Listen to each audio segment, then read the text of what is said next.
Здравствуйте. 1 апреля – день смеха. Но у нас передача серьезная, так что нам не до шуток. Итак, о некоторых событиях первой апрельской недели. Вот как раз 1 апреля 1970 года произошло событие, которое смешным уж никак не назовешь. Был образован Институт языка, литературы и истории. Третий институт в составе Коми, филиала Академии наук СССР. Нынешний Коми-научный центр Уральского отделения Российской академии наук. Вообще-то ведущий центр гуманитарных исследований республики имеет весьма солидную предысторию, связанную с созданием академической базы Коми АССР. В составе Коми-базы Академии наук не было подразделения, занимавшегося изучением истории и культуры Коми-края, что для национальной республики было явно ненормально. Но уже 1 октября 1944 года эта несообразность была устранена. В состав базы на правах отдела был включен Коми научно-исследовательский институт языка, литературы и истории Народного комиссариата просвещения.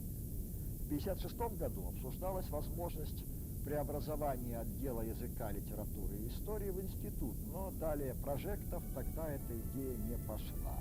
И только 13 ноября 1969 года было принято постановление Президиума Академии наук СССР об организации Института языка, литературы и истории, Коми-филиала АН-СССР, согласно которому он и был создан 1 апреля следующего. В состав новообразованного заведения вошли отделы языка и литературы, этнографии, археологии и истории, в которых тогда работало 56 человек. За более чем 30-летнюю историю института руководили всего 3 человека. Это Николай Никитич Рочев, Анатолий Дмитриевич Напалков и Александр Францевич Сметанин. Сегодня в институте работает более 80 научных сотрудников, из них 9 докторов и 38 кандидатов наук. С 1 по 4 апреля 1934 года в Сыктывкаре прошла первая Коми-областная конференция Союза советских писателей. Новое областное объединение литераторов должно было заменить распущенную Коми-ассоциацию пролетарских писателей.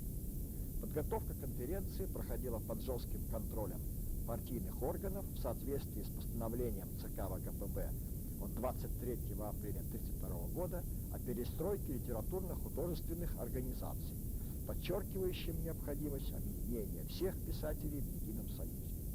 С основным докладом 17-й съезд партии и задачи Коми советских писателей выступил секретарь Коми обкома ВКПБ Гуляев-Зайцев. Председателем правления Коми областного союза советских писателей был избран Николай Павлович Попов-Жукович, секретарем Михаил Павлович Доронин, членами правления Виктор Савин, Вениамин Чисталев, Иван Изюров, Иван Абатуров. Через 3 года все они оказались врагами народа. Иван Абатуров покончил жизнь самоубийством в тюремной камере, Виктор Савин и Вениамин Чисталев из лагерей не вернулись. 1955 года в газете «Красное знамя» появилась заметка, в которой в частности говорилось: «На целинные земли, молодежь, бросила партия клич, и по всей нашей земле поднялось на этот зов неутомимое комсомольское племя. Впервые отсылает своих посланцев на освоение целинных и залежных земель Алтая столица Коми-республики. Бодрые марши разносятся по залам облпрофсовета, где собрались комсомольцы и молодежь Сыктывкара на вечер проводов лучших сынов и дочерей, отъезжающих на целинные земли». Ну и так далее.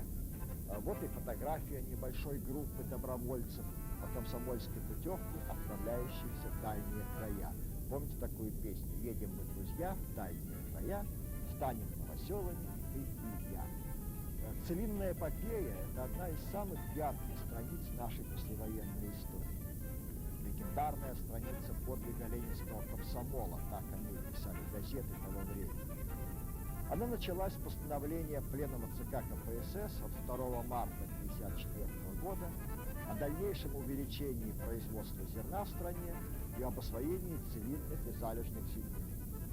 Предполагалось для решения продовольственной проблемы в кратчайшие сроки освоить огромные степные районы Северного Казахстана, Южной Сибири и Урала. На освоение целинных земель были направлены десятки тысяч молодых энтузиастов со всех концов необъятной страны Совета. Многие из них были награждены медалью за освоение целинных земель, которая учреждена 20 октября 1956 года. Поначалу введение в оборот огромных площадей новой пашни позволило резко увеличить производство хлеба. Но освоение целины началось безо всякой подготовки. Не было дорог, зернохранилищ, жилья, ремонтной базы. Не учитывались природные особенности региона. В итоге вскоре наступил кризис. Урожайность резко упала. Начались пыльные бури. Огромные средства, вбуханные в очередную кампанию, оказались выброшенными на ветер. 1888 года в селе Ижма родился Гавриил Прокопьевич Семяшкин. Наверное, даже большинству историков-краеведов это имя мало что говорит. Интересно, а многие ли ухтинцы и жители села Ижмы знают, в честь кого названы улицы в их городе и селе? Между тем, Гавриил Прокопьевич Семяшкин заслуживает доброй памяти. 20 апреля 1921 года ему было присвоено звание Героя труда РСФСР. Гавриил Семяшкин с детских лет работал в нефтепромыслах Ухты и лесозаводе в низовьях Печоры. Стал буровым мастером. В годы гражданской войны он воевал на стороне красных. В 20 году, вскоре после освобождения севера от белогвардейцев, Архангельским губернским советом народного хозяйства был направлен на реку Ухту для того, чтобы организовать на Ухте из бывших работников комитет и принять на учет все ценное промысловое имущество. Семяшкин горячо взялся за восстановление ухтинских нефтепромыслов. Уже летом 20 года самый северный в стране нефтесолеваренный промысел стал действующим. И это во многом благодаря организаторским способностям бурового мастера, а фактически заведующего промыслом Семяшкина, самоотверженному труду рабочих. Красными ухтинцами называла рабочих нефтепромыслов уездная газета. Вот как раз за успешную работу по восстановлению нефтепромыслов в апреле 1921 года Архангельская губернская комиссия по проведению первомайских праздников и назначила именно так Гавриила Прокопьевича Семяшкина Героем труда РСФСР. Вообще надо заметить, что официально такого звания не существовало. В 1921 году оно было введено, так сказать, явочным порядком. Так были названы сотни лучших рабочих Петрограда и Москвы, а откуда, вероятно, это звание перекочевало и в провинцию. Этот термин встречается в газетах, проставлялся на почетных грамотах, вручавшихся передовым рабочим. А в 1922 году был помещен на знаки ордена трудового красного знамени РСФСР. Только в 1927 году, в канун десятилетия Октябрьского вооруженного восстания, было учреждено звание Герой труда. 27 декабря 1938 года указом Президиума Верховного Совета СССР было учреждено звание Героя социалистического труда, после чего присвоение звания Герой труда РСФСР было прекращено. Но вернемся к ухтинским нефтепромыслам. Проработали они недолго. В начале 20-х годов из-за разрухи организовать промысел, имеющий союзное значение, было невозможно. В 20 году для местного потребления было произведено всего около 270 пудов бензина и керосина и около 700 пудов соли. Из-за плохого снабжения рабочие промысла начали его покидать, и уже осенью 21 года добыча нефти сократилась. Вскоре уехал и Семяшкин. В 23 году он руководил экспедицией, успешно занимавшейся поисками угля на реке Неча. Позднее заведовал механическими мастерскими, работал на лесозаводе в Нарьян-Маре. В 1935 году, уже тяжело больным, вернулся в родную Ижму, где и скончался в 1937 году. 6 апреля 1935 года родился замечательный поэт Александр Яковлевич Алшутов. О нем рассказывает Татьяна Рожина. Настоящая фамилия Александра Яковлевича Бейлин, но в нашей республике и за ее пределами он стал известен под псевдонимом Алшутов. Родом он из Москвы, а с 1976 года вплоть до своей кончины в 1999-м Александр Алшутов жил и работал в Сыктывкаре. По специальности он ихтиолог, в свое время окончил рыбный институт, но по призванию, конечно же, поэт. Печатался в журналах «Звезда», «Сельская молодежь», «Юность», «Перекресток», «Мосты». Первая книжная публикация вышла в 1967 году в коллективном сборнике «Шаги». Затем были изданы книги его стихов «Север и Восток», «Затяжной прыжок», «Занесенные снегом». Свои произведения Александр Яковлевич посвящал жене и друзьям, правозащитникам и поэтам, музыкантам и художникам. Среди героев стихов Алшутова есть рыбаки и шоферы, и это вовсе не случайно, ведь сам Александр Яковлевич после службы в армии работал шофером самосвала, ходил на промысел рыбы на Дальнем Востоке.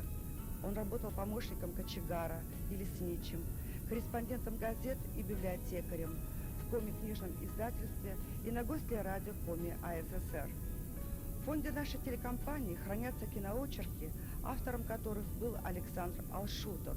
Это «Ректор», документальный фильм о первом ректоре Сыктывкарского университета Валентине Александровне Витязевой, «Погода на завтра», о метеорологах, работающих на станции на реке Щугар и другие.